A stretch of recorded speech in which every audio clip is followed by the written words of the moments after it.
룻기 3장 1절에서부터 5절입니다.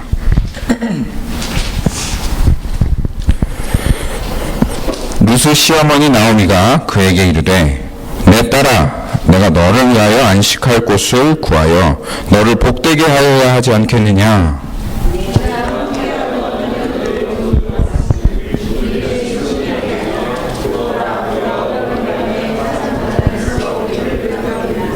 그런즉 너는 목욕하고 기름을 바르고 의복을 입고 타작마당에 내려가서 그 사람이 먹고 마시기를 다 하기까지는 그에게 보이지 말고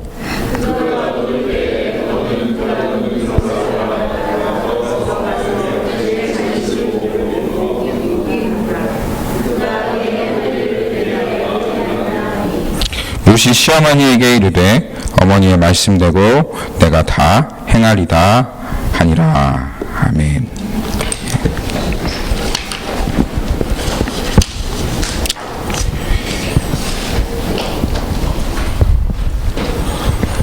잠시 제가 기도하고 시작하겠습니다.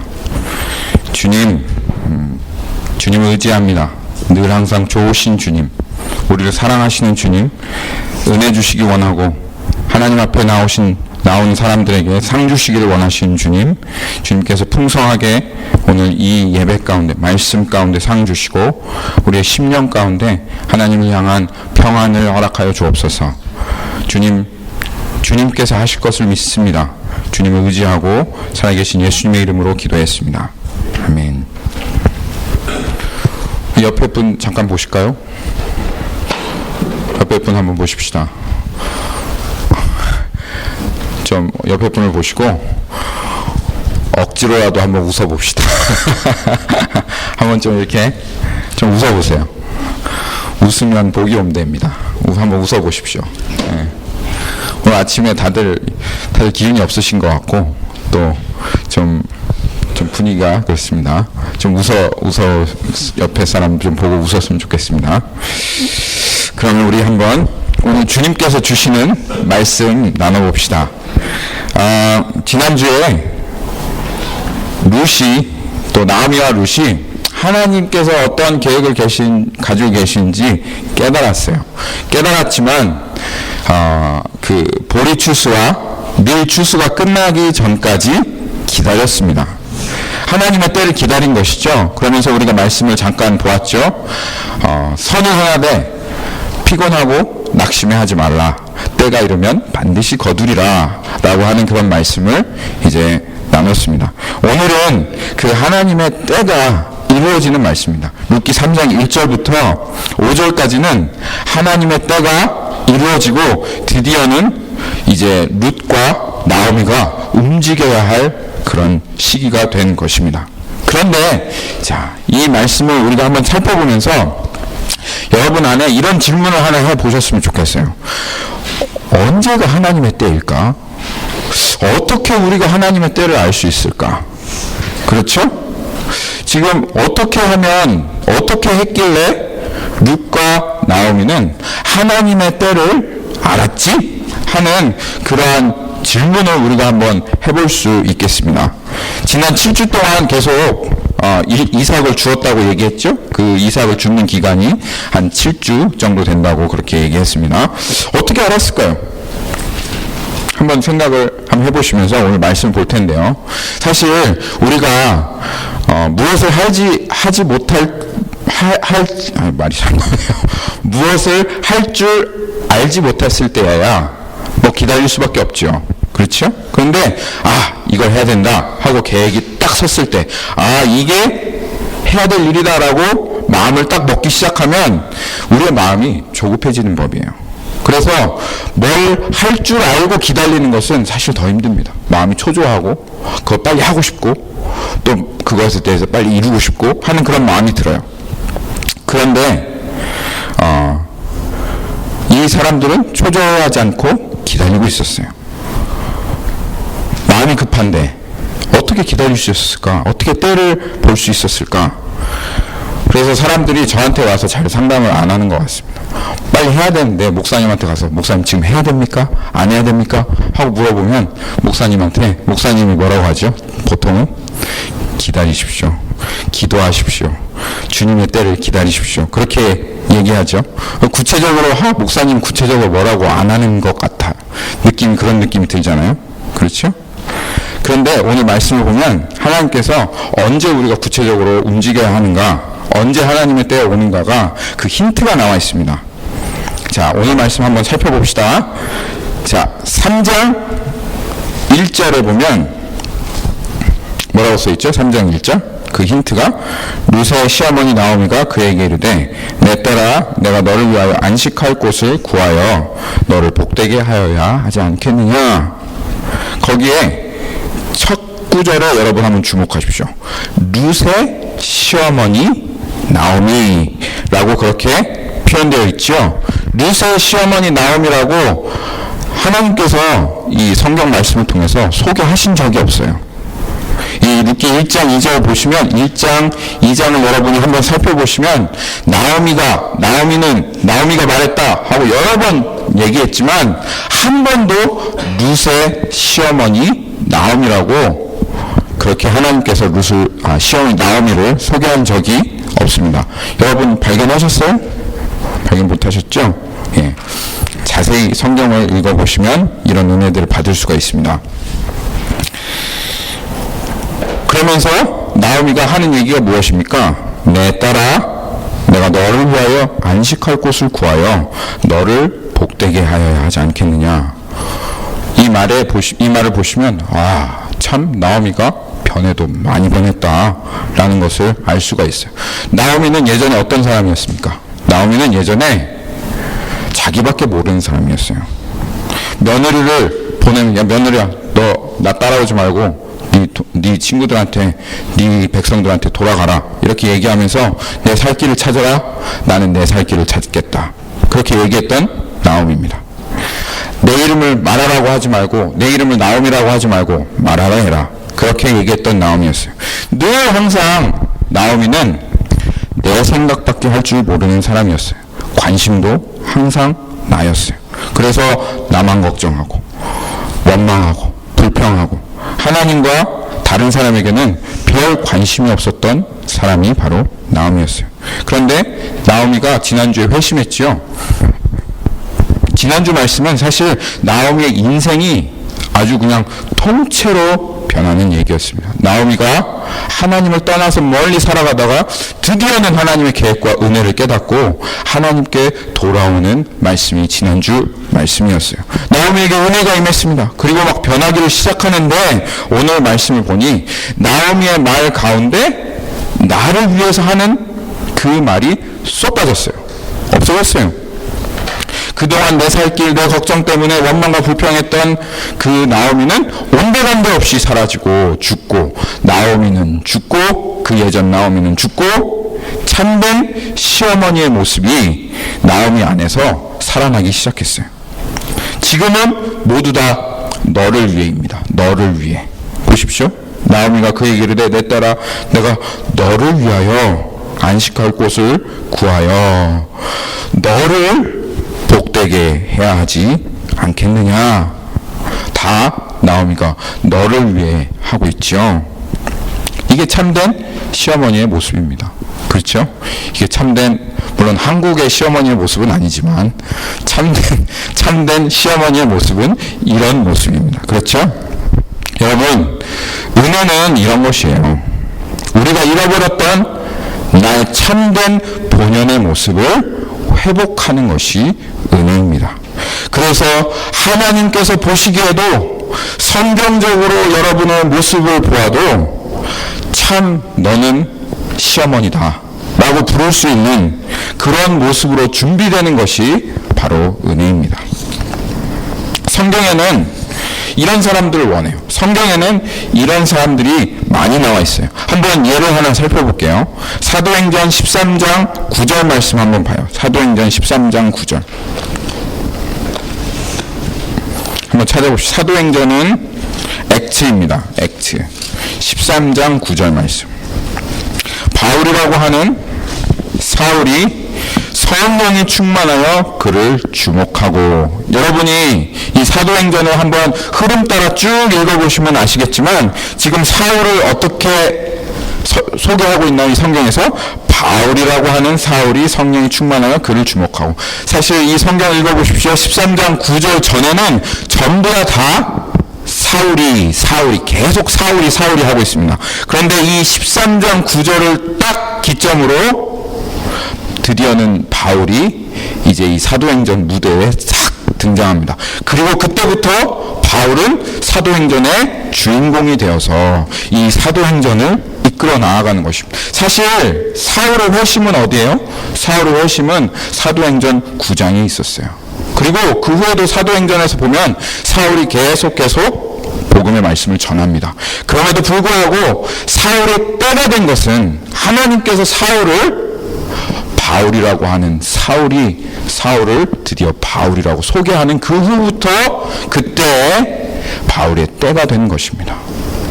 그리고 그 후부터 바울은 계속 하나님의 말씀을 전하는 복음 전도자의 삶을 살아가게 되어지지요. 이것이 하나님의 때의 특징이에요. 여러분, 이것을 아셔야 됩니다. 예. 하나님의 일이 이루어지기를 여러분들이 정말 원합니까? 그리고 하나님의 때가 속히 임하기를 원하십니까?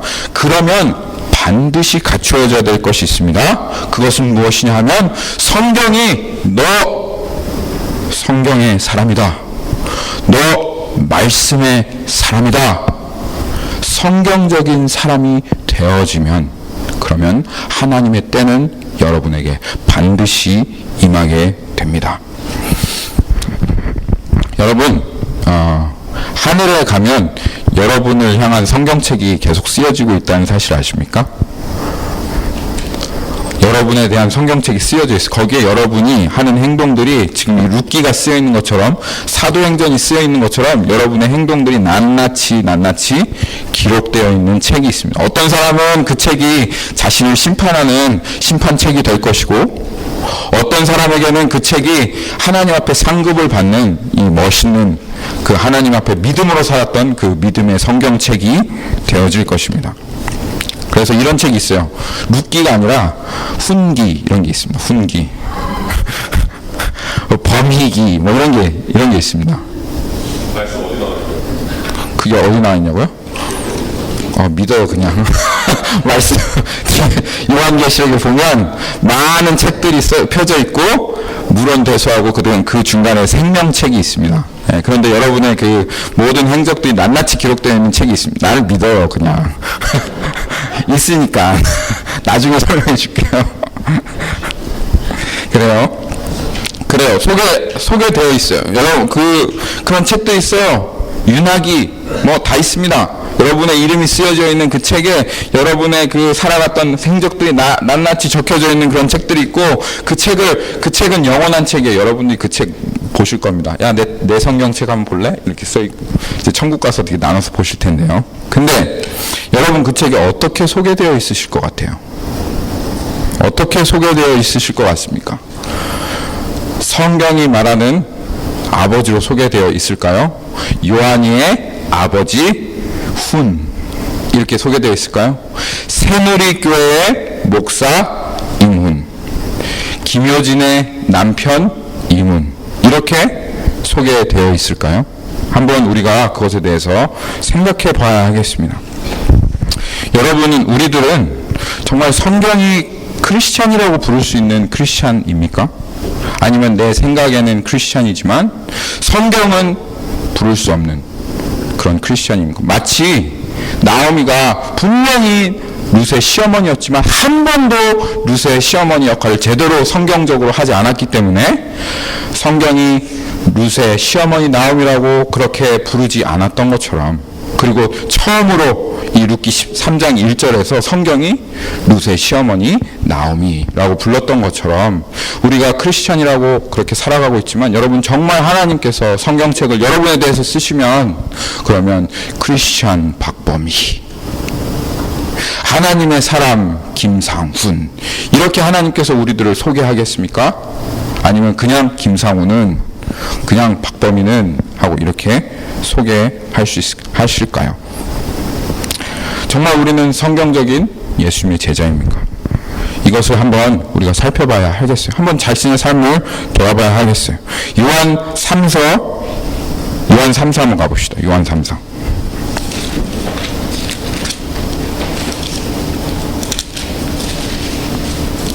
요한 3서는 잘 안 가보시죠? 요한 3서. 요한 3서 2절에서 4절 한번 봅시다.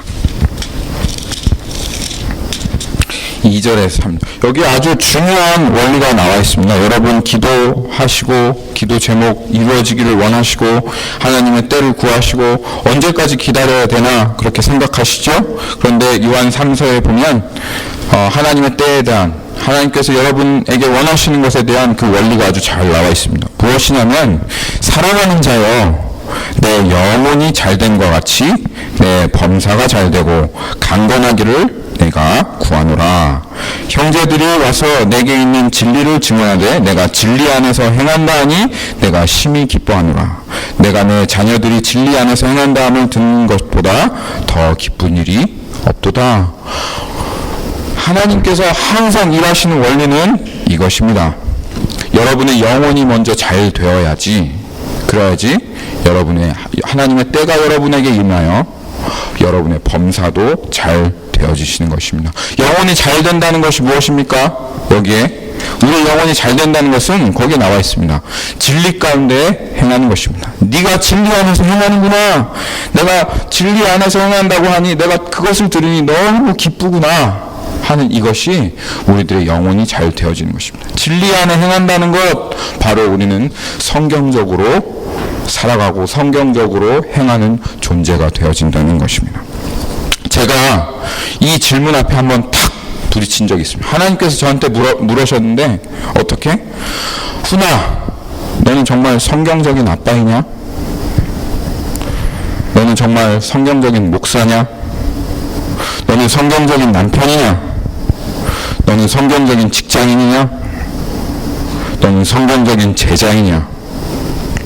이렇게 물어보시는데 가슴이 턱 하고 막히더라고요. 주님 앞에 참 하나님, 제가 하나님 앞에 정말 못난 아빠였습니다. 못난 남편이었습니다. 성경적인 남편이 아니었고 성경적인 목사가 아니었습니다. 하나님, 저를 용서해 주십시오. 하나님, 저를 좀 변화시켜 주십시오. 주님, 은혜 주십시오. 제가 주님 앞에 더 성경적인 사람이 되어지도록 주님의 그 부르심의 자리에서 하나님 성경적으로 행하는 그런 사람이 되도록 하나님 저에게 좀 은혜를 주십시오 하고 눈물로 회개하며 기도하였던 적이 있습니다. 사랑하는 성도 여러분, 여러분 주변 사람, 여러분을 가장 잘 아는 사람에게 한번 물어보십시오. 예수님께서 그 제자들에게 물어보셨던 것 같이 Who do you say I am? 하고 물어보십시오. Who do you say I am? 하고 한번 물어보십시오. 너는 나를 누구라 하느냐? 하고 한번 물어보십시오. 주변 사람에게, 가장 나를 잘 아는 사람에게. 여보는 나를 누구라고 해요? 여보는 나는 여보에게 참 성경적인 남편이에요? 아들, 네가 보기에 나는 성경적인 엄마니? 나는 성경적인 집사입니까? 나는 성경적인 성도입니까? 나는 성경적인 학생입니까? 여러분 한번 물어보세요. 물어보시기가 쉽지 않겠지만 한번 물어보십시오. 제가 물어볼까요? 제 와이프한테. 여보, 나는 성경적인 남편입니까? 마지못해 대답하는 것 같습니다. 네, 자, 주변 사람 한번 보시고, 학생들은, 연하자면은, 언니, 나 성경적인 동생이야? 하고 한번 물어봐요. 아니, 하라는데 왜 하질 않아요? 빨리 하세요. 물어보세요. 나는 성경적인 학생입니까? 하고 한번 물어보세요. 자신이 없어요?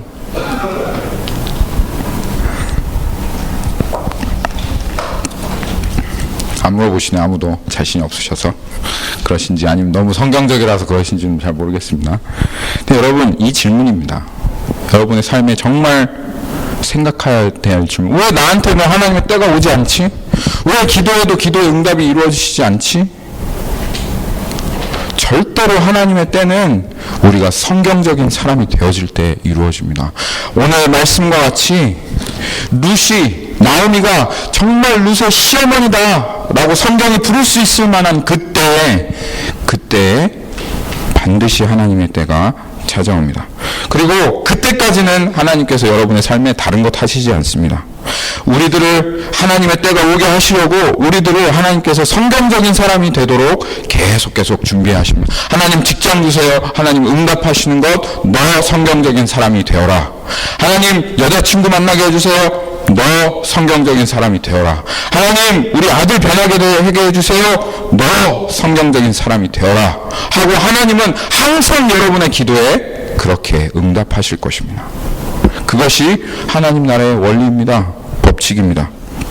그리고 여러분이 그때 그 자리에서 성경적인 아버지가 되고 어머니가 되고 목사가 되고 집사가 되며 학생이 되고 성도가 되고 크리스천이 될 때 그때 그 자리에서 드디어 너에게 하나님의 때가 임하였다. 이제는 네가 움직여야 될 그때이다 라고 하나님께서 말씀하시며 여러분들이 그렇게 이삭을 주시며 기도했던 그 자리에서 여러분의 손을 일으키셔서 하나님께서 하나님의 나라에 그 계획을 이루는 하나님의 뜻을 이루는 사람으로 여러분들을 일으켜 세우시고 사용하시게 될 것입니다.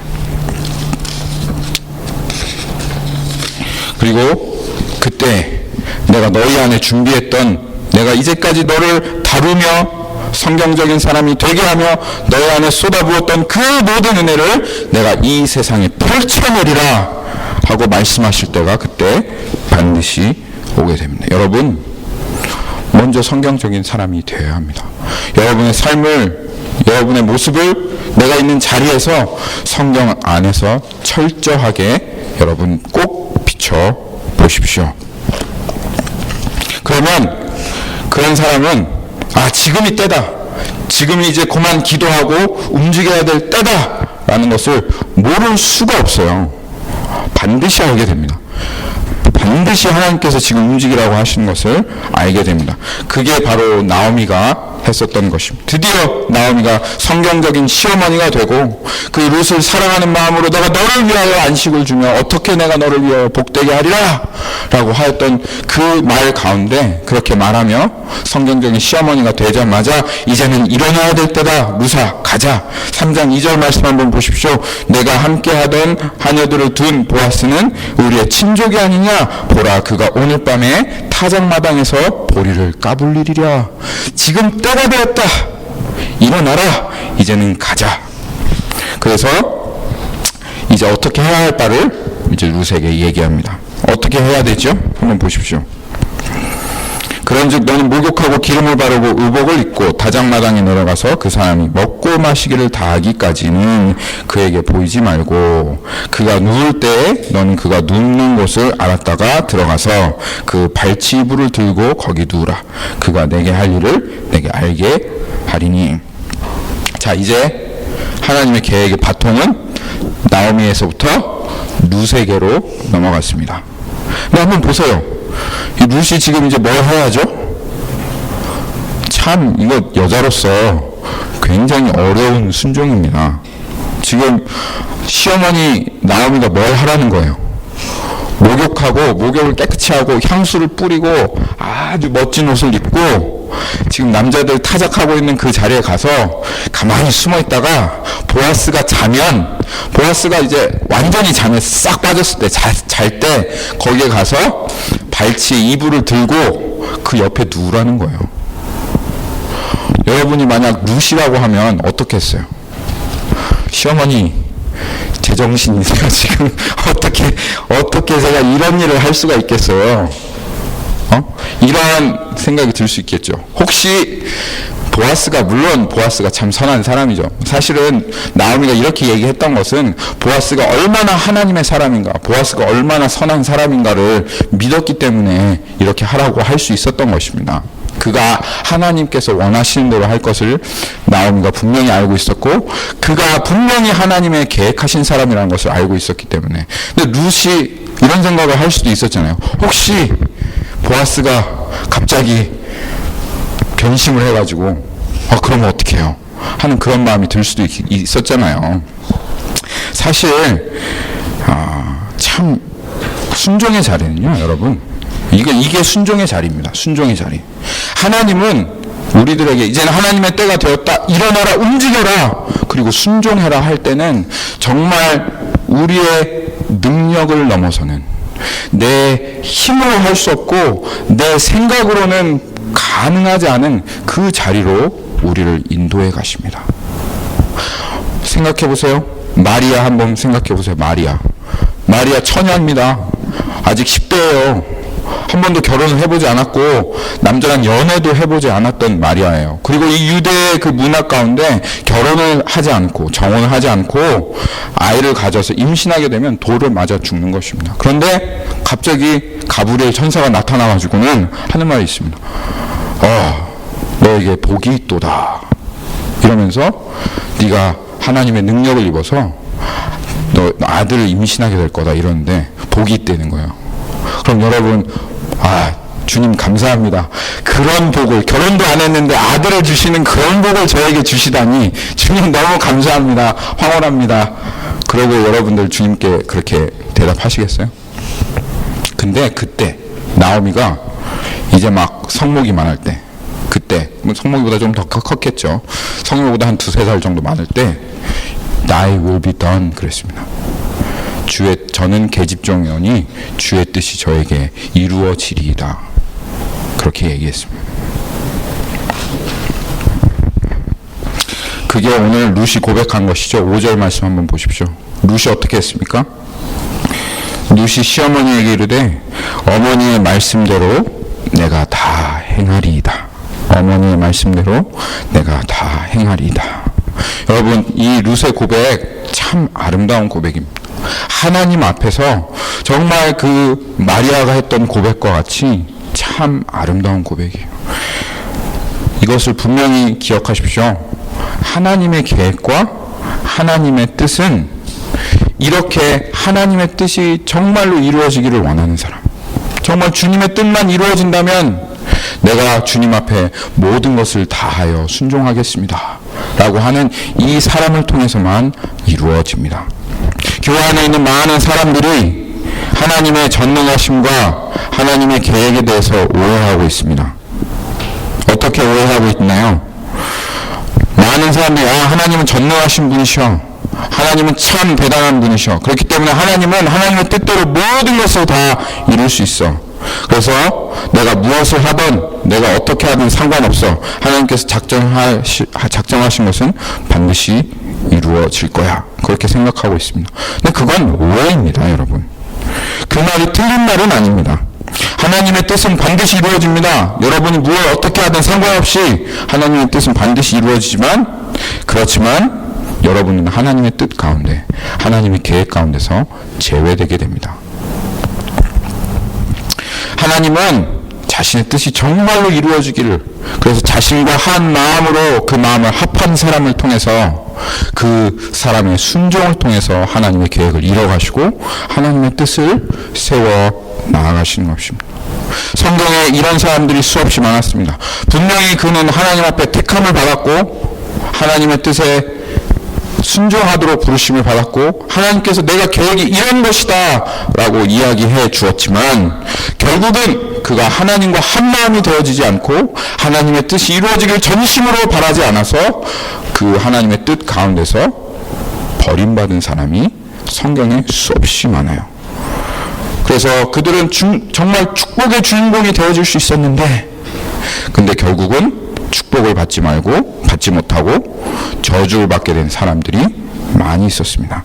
대표적인 사람은 누구죠? 룻기에서 대표적인 사람이 누굽니까?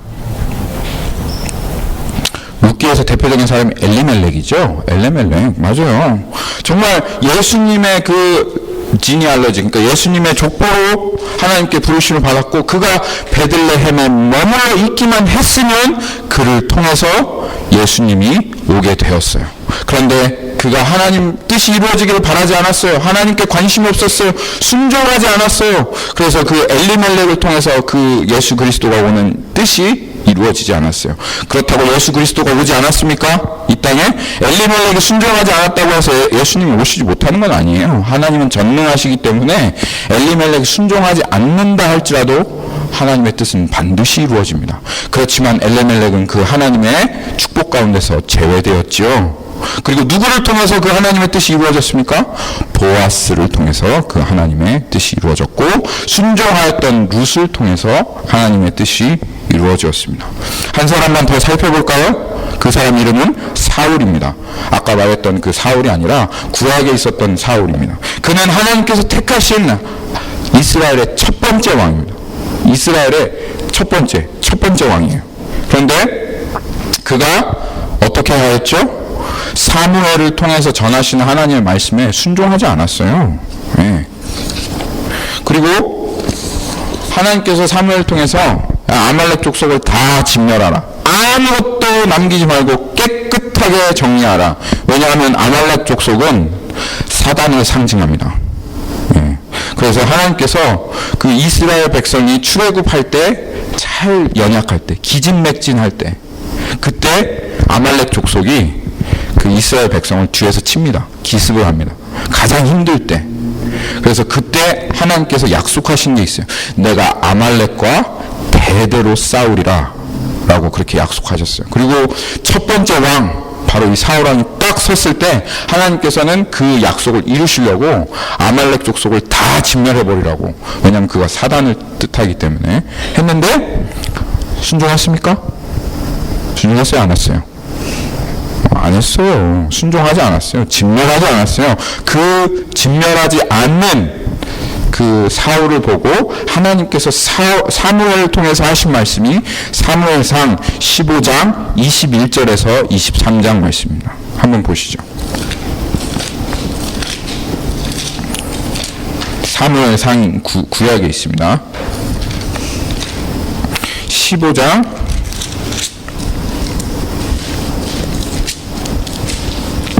21절에서 23절 말씀입니다.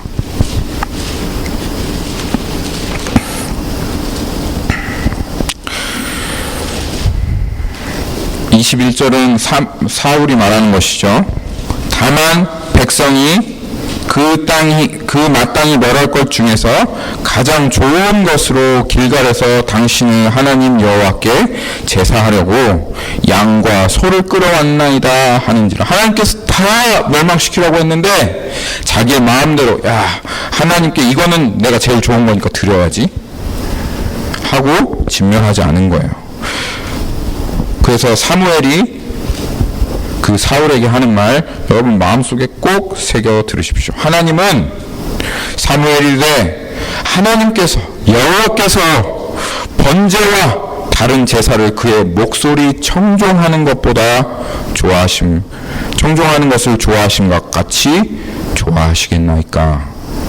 순종이 제사보다 낫고 듣는 것이 수장의 기름보다 나으니, 이를 거역하는 것은 점치는 죄와 같고 완고한 것은 사신 우상에게 절하는 죄와 같으므라. 왕이 여호와의 말씀을 버렸으므로 여호와께서도 왕을 버려 왕이 되지 못하게 하셨나이다 하니. 사울은 어떻게 보면 성경에서 정말 가장 큰 축복을 받은 사람이었습니다. 사실 왕되기가 이 세상에서 얼마나 힘듭니까? 그렇죠?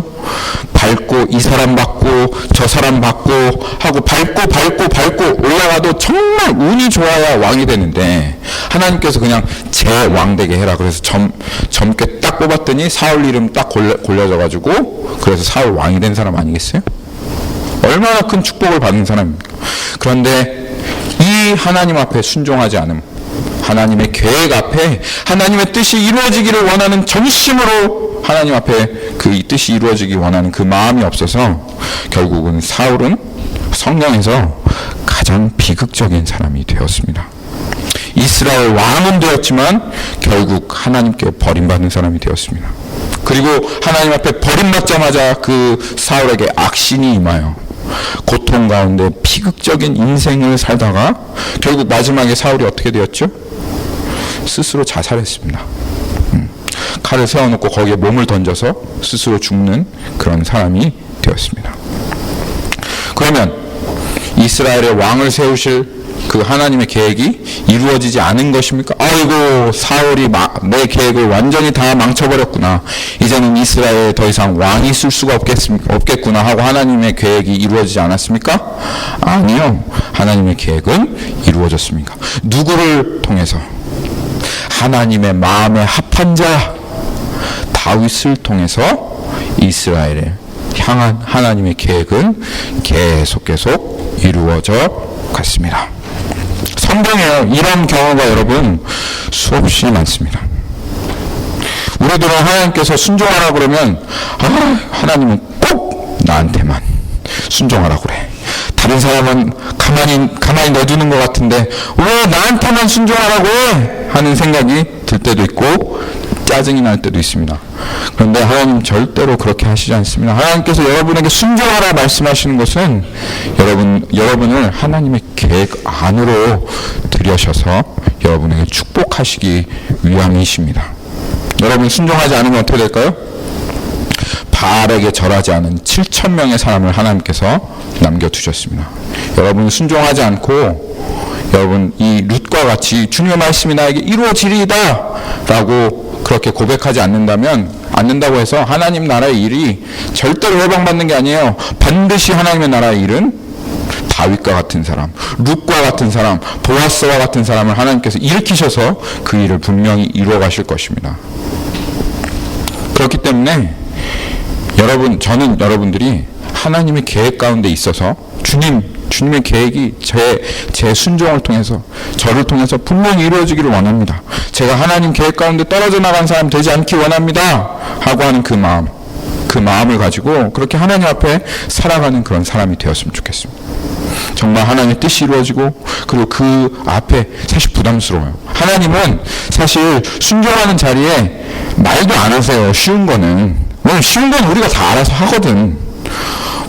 하라고 할 필요가 없어요. 근데 하나님께서 우리가 순종하라고 말씀하시는 자리는 첫째로는 부담스러운 자리예요.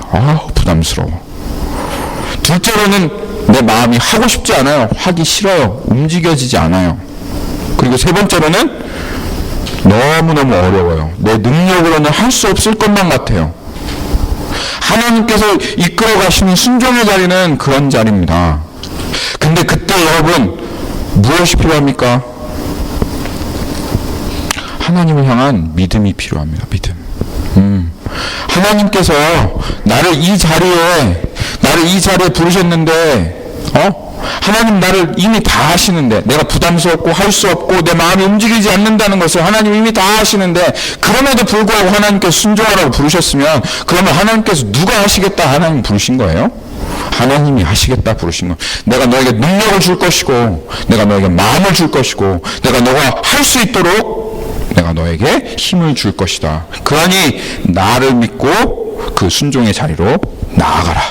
그 순종의 자리에 딱 섰던 사람들이 있습니다. 누구죠? 이스라엘 백성들이었습니다. 민수기 13장에 가서 보면 그들에게 하나님께서 가나안 땅 앞에 딱 세우십니다. 그리고 하나님 명령하십니다. 들어가라. 저 땅을 취하라. 근데 딱 계산해서 보니까 우린 너무 오합지졸인 거예요. 노예로 살았잖아요. 군사훈련 전혀 받지 못했고 들은 손에 들려있는 거는 다 호미, 곡괭이 이런 것들이에요. 야 싸우자 이러고 호미, 곡괭이 갖고 싸워야 될 판이에요. 근데 거기에는 안악자손이 있었고 그 땅은 그 성곽은 아주 견고하고 높았습니다. 그 사람들은 아주 군대에 길들여졌던 사람이었습니다. 그러니까 그 앞자리에서 하나님 저 못하겠습니다.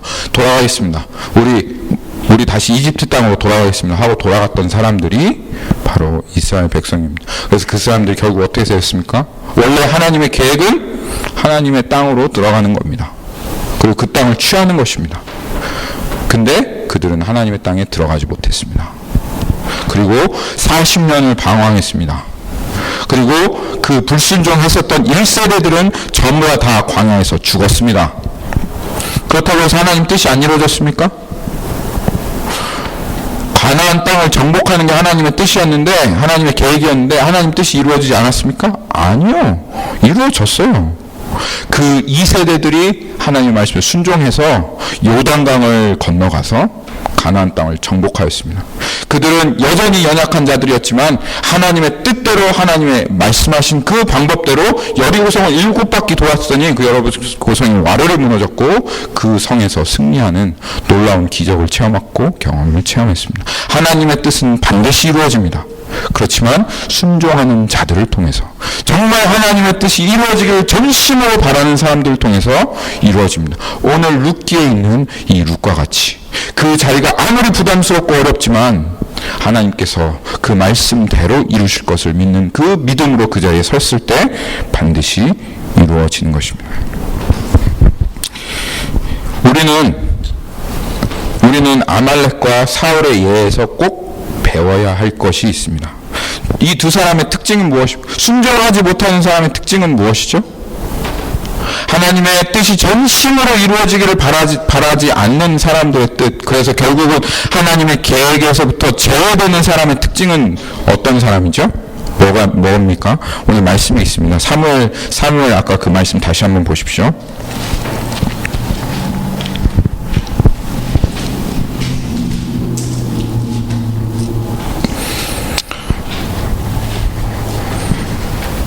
(23절입니다) 하나님께서 정말 싫어하시는 게 한 가지 있습니다. 그게 뭐냐면 23절에 이는 거역하는 것은 점치는 죄와 같고 완고한 것은 사신 우상에게 절하는 죄와 같음이라. 하나님께서 정말 싫어하시는 게 우상 숭배하는 거죠. 그렇죠?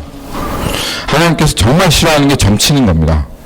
그래서 장로님이 점집에 가서 제 운명이 어떻게 되겠습니까? 이런 거 정말 하나님 싫어하십니다.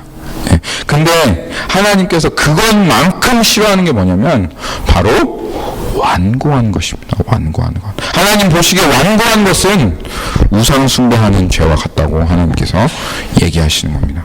완고함이 무슨 뜻입니까? 완고함? 네, 완고함은 자기의 소견대로 하는 것에 대해서 바꿀 생각이 없이 계속 고집을 피우는 것이 완고함입니다. 자기의 고집을 꺾지 않는다는 것입니다. 고집은 하나님께서 주신 거예요. 그래서 내가 정말 하나님의 진리를 붙들고 있으면 그 진리에 고집을 피워야 됩니다. 그래서 이 세상이 뭐라고 하든 상관없이, 이 세상이 이렇게 하라 저렇게 하라 상관없이 고집, 아주 그냥 그 진리의 고집을 가지고 이 세상에서 그렇게 해야 됩니다. 근데 이 세상 많은 크리스천들이, 세상 사람들이 아마 말할 것이 없고요, 많은 크리스천들이요, 하나님 앞에서는 내 소견에 오른 대로 그렇게 고집을 피우면서 세상에 나아가서는 세상이 하자는 대로 전혀 고집이 없는 온순한 양과 같이 되어집니다. 하나님 정말 그것에 대해서 싫어하십니다.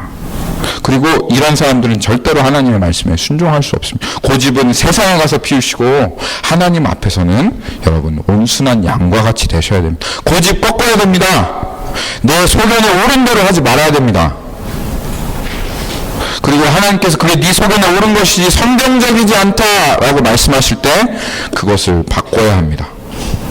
계속 고집을 피우면 절대로 순종할 수 없고, 그리고 반드시 하나님의 계획에서부터 떨어져 나와 죄되는 사람이 되어집니다. 그게 엘리멜렉이었고 그게 바로 이 사울 왕이 했었던 죄악입니다. 여러분, 난 고집이 전혀 없어요 하시는 분 손 들어봐요. 제가요 진짜 착하다는 사람들이랑 많이 만나서 성경 공부했는데 착한 사람이면 착한 사람일수록 고집 무지하게 셉니다. 착한 사람이면 착한 사람일수록. 예. 그리고 고집 안 센 사람이 없어요. 다 고집. 우리는 진짜 고집이 정말 황소 고집이에요. 다 세요. 다 세. 근데 하나님 앞에 그런 모습을 여러분 발견하시거든. 절대로 꺾으십시오. 나 고집 세. 어쩌란 말이야? 나 고집 센데. 이런 식으로 살면요 망합니다. 나 고집 센데 어쩌라고가 아니라 내가 고집이 세구나. 하나님 앞에 완고하구나. 하나님 나를 좀 도와주십시오. 내 스스로도 내 자신을 꺾을 수가 없습니다. 하나님 이러다가 제가 주님 앞에 버림받을 것 같습니다. 하나님 계획에서 제외될 것 같습니다. 하나님 나를 불쌍히 여겨주시고 하나님 회개케 해주십시오. 그리고 나도 꺾을 수 없는 이 고집을 주님께서 팍 하고 꺾어주십시오. 그래서 주님 앞에 탁 무릎 꿇고 하나님 주님 앞에 회개하고 주님 말씀하시면 순종하는 길로 나아갈 수 있도록 하나님 도와주십시오 하고 그 하나님의 은혜를 여러분들 구해야 합니다.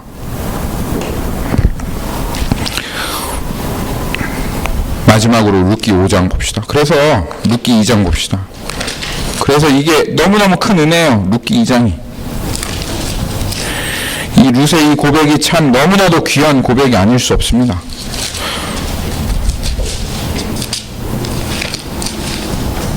3장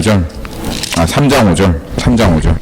룻이 시어머니에게 이르되 어머니의 말씀대로 내가 다 행하리이다 하니라. 룻이 만약에 완고하였으면 어떻게 했을까요? 어머니, 그게 말이 됩니까? 그거는 몸 파는 여자들이 하는 것 아닙니까? 그렇게 해서 하나님 뜻이 이루어지겠어요? 제 자존심이 그걸 허락하지 않습니다. 저한테는 그런 말씀 다시는 하지 마십시오. 저는 못해요. 죽어도 못해요. 어머니 못해요. 그렇겠죠. 만약 완고했으면. 그렇죠? 우리는 룻이 그런 사람이 아니라는 걸 알죠. 그렇죠? 룻은 그런 사람이 아닙니다. 그렇기 때문에 룻이 그 계획 가운데 축복을 얻을 수 있었던 것입니다. 말씀을 맺도록 하겠습니다. 하나님의 뜻은 여러분, 하나님의 때에 반드시 이루어집니다.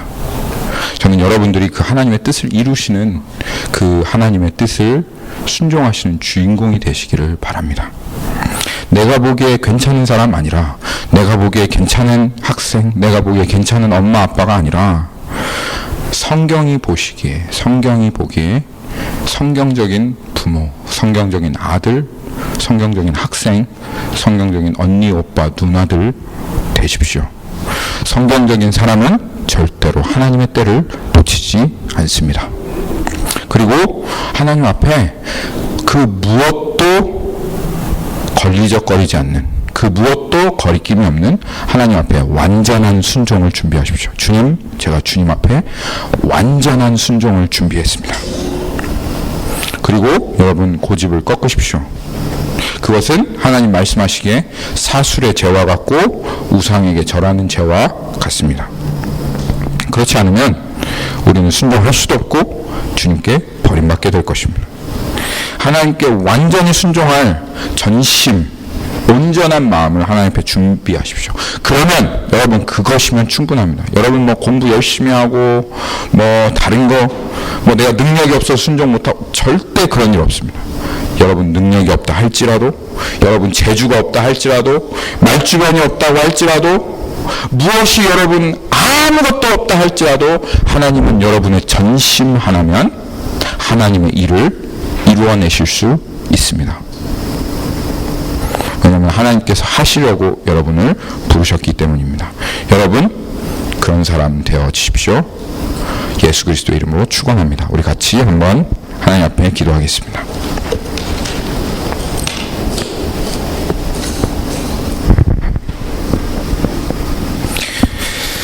살아계신 하나님, 저희들에게 하나님 이 주님 앞에 순종할 전심의 마음을 허락하여 주십시오. 우리의 계산과 우리의 머리와 또 우리가 어떻게 적당히 상황 판단해서 그렇게 행하려고 했었던 모든 나에 대한 생각들을 다 내려놓고 주님의 때가 이루어질 때까지 성경적인 내가 되도록 준비하고 하나님 그 선하신 주님 앞에 나의 삶을 전체를 맡기며 그 하나님의 뜻을 쫓아가는 저희 교회 되어지기를 간절히 기도합니다. 하나님께서 그 일을 우리 가운데 이루실 것을 믿습니다. 한 사람 한 사람 여기에 있는 주님 앞에 전심의 순종을 준비하고 나온 이 사람들에게 하나님 은혜 베풀어 주옵소서. 감사드리며 살아계신 예수님의 이름으로 기도합니다. 아멘.